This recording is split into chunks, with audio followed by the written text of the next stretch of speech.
All right, finally putting the Atlas on. The first thing I'm doing is pulling out these brand new FIC injectors that I originally got with the too high PSI setup when I ordered that last year, but I sent that back.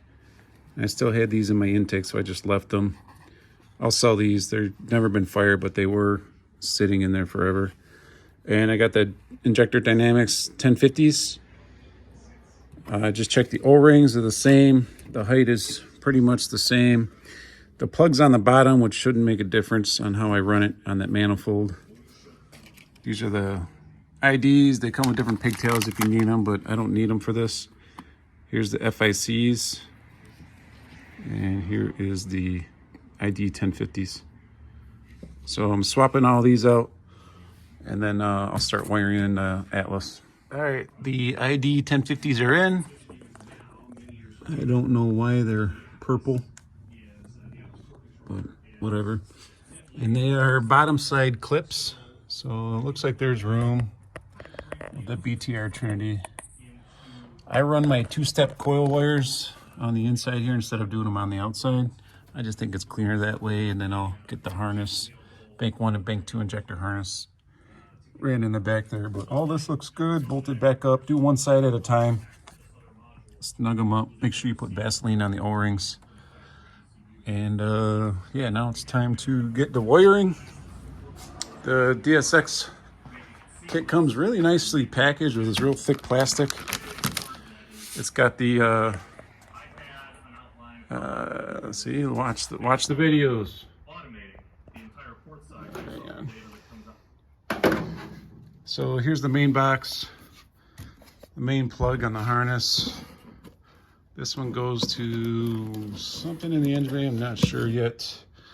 Bank 1 and 2 injector harnesses, which are up here, and they are color coordinated, so you can't screw that up. There's the gray, there's the black, and there's the plugs. All this is super nice. Really, really nice wiring here. On this side, then you got a grounds and powers. This one, I have the dual widebands. So this one goes into this one. Oops, this one goes into this one. Power. This goes into one of the wideband boxes. This goes into bank 2 of the wideband boxes, which are here. And there's the new sensors. And then this long wire comes down here. This is super long for bank 1 and 2 oxygen sensors for the wideband. That comes in there at the NTX. These guys here. So now I'm going to start tearing the wiring apart, laying this stuff out, and get it going. What's this guy here? Here's another harness for something. I don't know what this one's for yet. All right, guys, here's the wiring. We'll start up here. So this wire right there is the flex fuel. That one I've already put in there. That's this guy right there. Above that is the white and black and the blue and black. These were not pinned with anything. You just pull out the gray placeholders and put those in there. There's the flex fuel. This is the blue, and this is the white underneath that. So 2 above the flex fuel, 2 below the flex fuel. Other 2 is this one here, is purple with the yellow tracer. And then there's one low power mode. There's one back here which is purple and the green tracer. That's the wiring on pin 1. All right, here's the J1 connections done.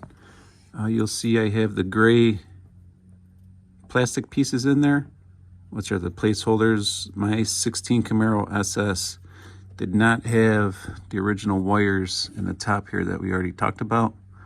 So confirmed it with DSX, and it's in the instructions. I just didn't see it in the above paragraph, but it says just to swap out those gray placeholders into the plug, and then these existing OEM wires to snap into this 6-way here. All right, so J3 is 26 and 33.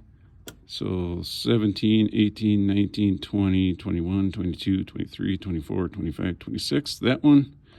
And then 33 is that one, top corner there. And those are the 2 wires for that one. And here they are here. That's the other connector.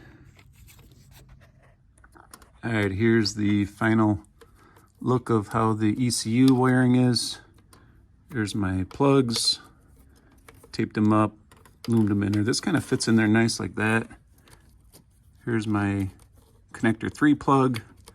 That can just kind of all sit in there. This can all sit in there, kind of flush. I can zip tie them in there, but it'll fit underneath the fuse box fine.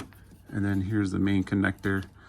It's probably gonna be ran up here somewhere, but yeah, that all worked out pretty good. These are all really nice OEM, high quality plugs and clips. That is fantastic to do. There you go. All right, this is the rough wiring of the Atlas. Don't mind the mess and all my relays. I'm gonna tuck those all in the fender wall. Here's the injector 1 and 2. Those come up in time. Here's my widebands. I don't have those underneath there because I didn't jack up the car to plug them in, but I'll run those down the firewall and zip tie them in. Boxes. Dave said to just tuck these in the fender wall here and just keep them dry. I'll do that when I tuck all my relays and fix up all my wiring and clean everything up. I got a really nice block. Instead of doing the terminals on here, I'm going to do a key on with a fuse block and then label the relays and tuck all those relays away nice. That way you don't see any of this crap up here.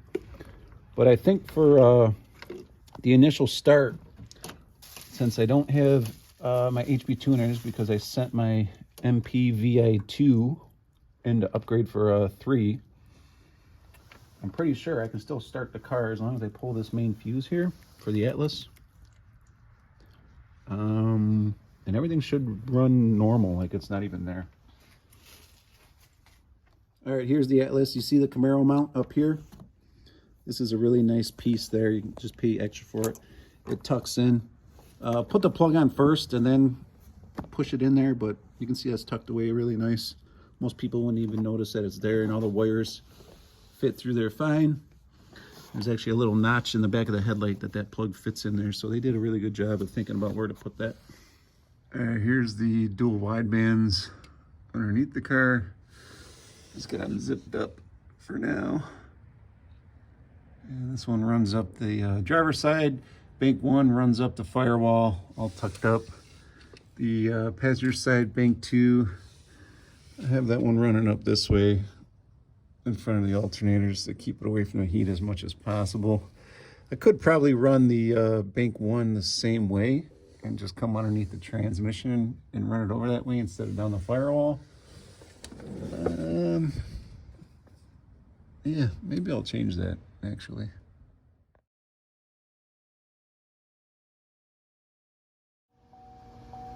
All right, I got the beta version and I'm writing the file, the file from DSX. All right, the write's complete. Now Dave says I need to read out the same file so it sets the serial using the beta, so I'll do that now. Now when I go to read it, I get this drop down here for the 2019-01. I'm not sure if I should select that.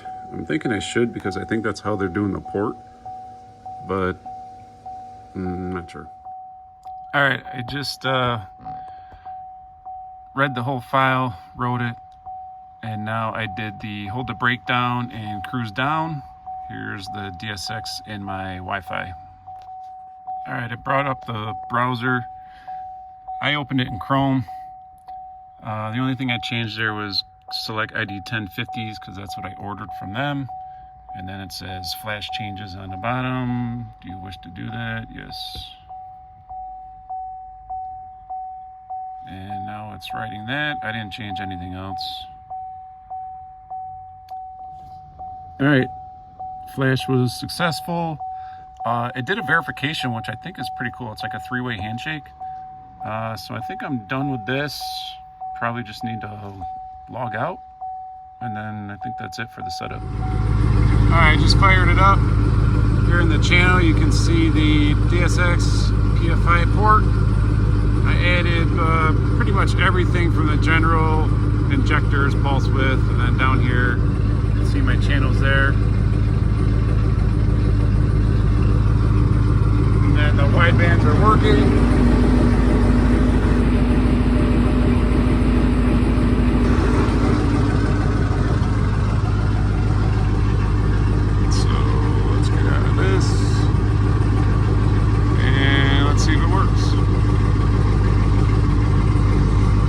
Here we go.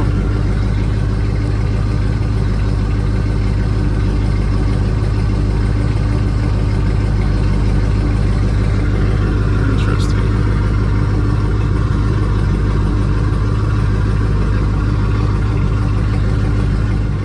All right, here I'm looking at the Atlas browser page.